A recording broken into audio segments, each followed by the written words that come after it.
آسمانی کتابوں میں سب سے بلند اور ممتاز اس سبب سے بھی ہے کہ اللہ تعالیٰ نے اسے کسی تحریف اور تبدیلی سے محفوظ رکھنے کا خود ذمہ لیا ہے۔ اگر اللہ تعالیٰ نے قرآن کی حفاظت کا ذمہ نہ لیا ہوتا تو اس میں بھی تحریف اور تبدیلی کا وہی حال ہوتا جو سابقہ آسمانی کتابوں کا ہوا، کیونکہ سابقہ آسمانی کتابوں کی حفاظت کی ذمہ داری اللہ نے انہی لوگوں کو سونپی تھی جن کی طرف اللہ نے وہ کتابیں اتاری تھیں۔ مگر آج جب دین اسلام تیزی سے پھیل رہا ہے تو یہ بات غیر مسلموں کو کھٹک رہی ہے۔ وہ ایسے موقع تلاش کرنے میں لگے ہیں جن سے وہ اسلام کو بدنام کر سکیں۔ اس میں ان کا چھپا ہوا مقصد فقط لوگوں کو اسلام سے دور کرنا اور گمراہ کرنا ہے تاکہ یہودی اور عیسائی اسلام کی جانب راغب نہ ہوں۔ اسی حوالے سے سویڈن میں رہنے والا ایک نوجوان جس نے باقاعدہ عدالت سے آزادی اظہار رائے کی اجازت لے کر مسجد کے باہر قرآن مجید کو نظر آتش کر ڈالا، نعوذ باللہ، اس واقعے نے دنیا بھر کے مسلمانوں کو مشتعل کر دیا۔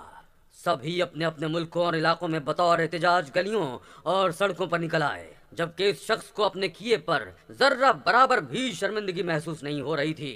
اس کی جانب سے قرآن شریف کی بے حرمتی کی ویڈیوز سوشل میڈیا پر گردش کر رہی ہیں، جن میں صاف دیکھا جا سکتا ہے کہ وہ کس قدر گستاخانہ انداز میں قرآن مجید کے ساتھ پیش آتا رہا۔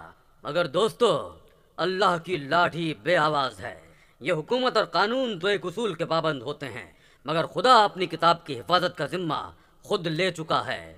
وہ شخص جس کا ابھی تک کوئی کچھ بھی نہ بگاڑ سکا تھا، اس پر اللہ کا ایسا عذاب نازل ہوا کہ دیکھنے والوں کی چیخیں نکل گئیں۔ جی ہاں دوستو، وہ غیر مذہب شخص جس نے قرآن مجید کی بے حرمتی کی تھی، اس کی طبیعت چند روز بعد اچانک ہی خراب ہونے لگی۔ اسے سانس لینے میں دشواری محسوس ہوئی تو باقاعدہ پروٹوکول کے ساتھ اسے اسپتال پہنچایا گیا، جہاں پر اس کے مختلف ٹیسٹ کیے گئے تو کوئی بیماری سامنے نہ آئی۔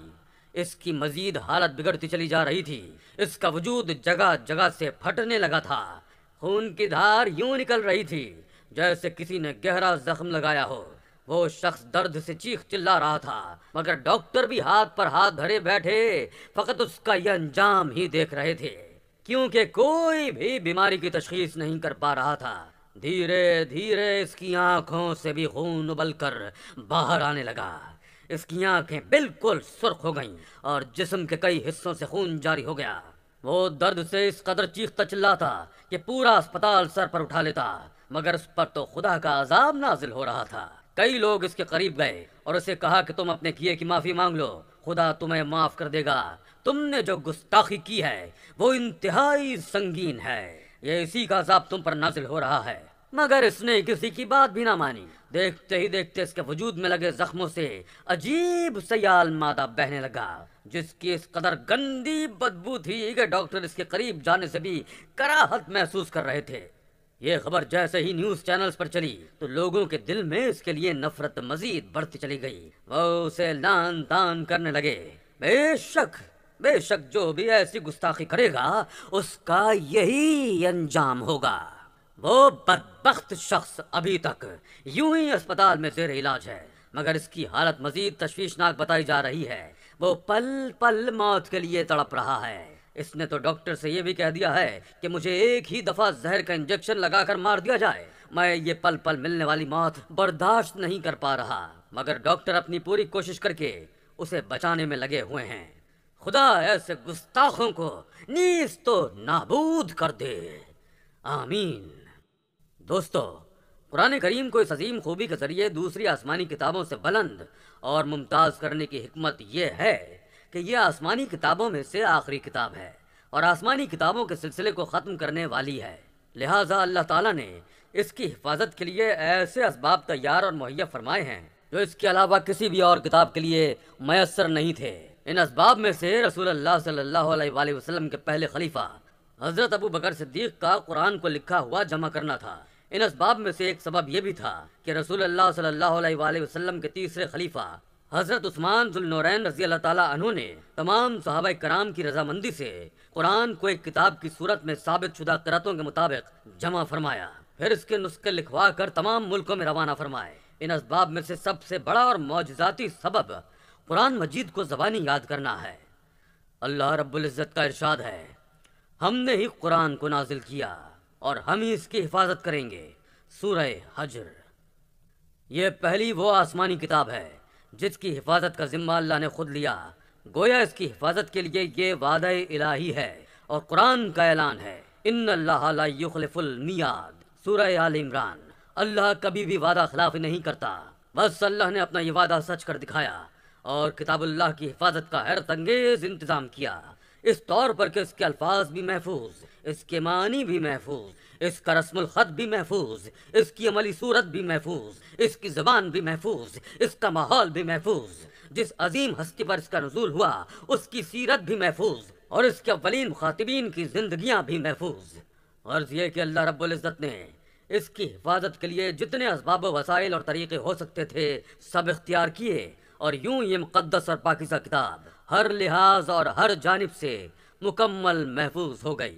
الحمدللہ آج 1400 سے زائد سال گزرنے کے بعد بھی اس میں رتی برابر بھی تغیر و تبدل نہ ہو سکا۔ لاکھ کوششیں کی گئیں مگر کوئی ایک کوشش بھی کامیاب اور کارگر ثابت نہ ہو سکی، اور نہ ہی قیامت تک ہو سکتی ہے۔ پاکستان سمیت عراق، ایران، سعودی عرب اور مشرق وسطیٰ کے دیگر ممالک نے سویڈن میں قرآن شریف کی بے حرمتی کی مذمت کرتے ہوئے خبردار کیا ہے کہ اس طرح کا عمل دنیا بھر کے مسلمانوں کے جذبات کو ٹھیس پہنچاتا ہے۔ بدھ کو سویڈن کے دارالحکومت اسٹاک ہوم کی مرکزی مسجد کے باہر احتجاج کرنے والے 37 سالہ عراقی نژاد سویڈش شہری سلوان مومیکا نے پولیس سے قرآن شریف کو نظر آتش کرنے کی اجازت مانگی تھی۔ احتجاج سے پہلے مومیکا نے نیوز ایجنسی ٹی ٹی کو بتایا کہ وہ اس عمل سے آزادی اظہار کی اہمیت کو اجاگر کرنا چاہتا ہے۔ سویڈن کے دارالحکومت اسٹاک ہوم میں ایک شخص کی جانب سے قرآن شریف کے نسخے کو نظر آتش کرنے کے واقعے کی پاکستان اور ترکی سمیت متعدد مسلم ممالک نے شدید مذمت کی ہے۔ بدھ کو اسٹاک ہوم کی مرکزی مسجد کے باہر ایک شخص کی جانب سے قرآن شریف کے نسخے کو نظر آتش کیا گیا۔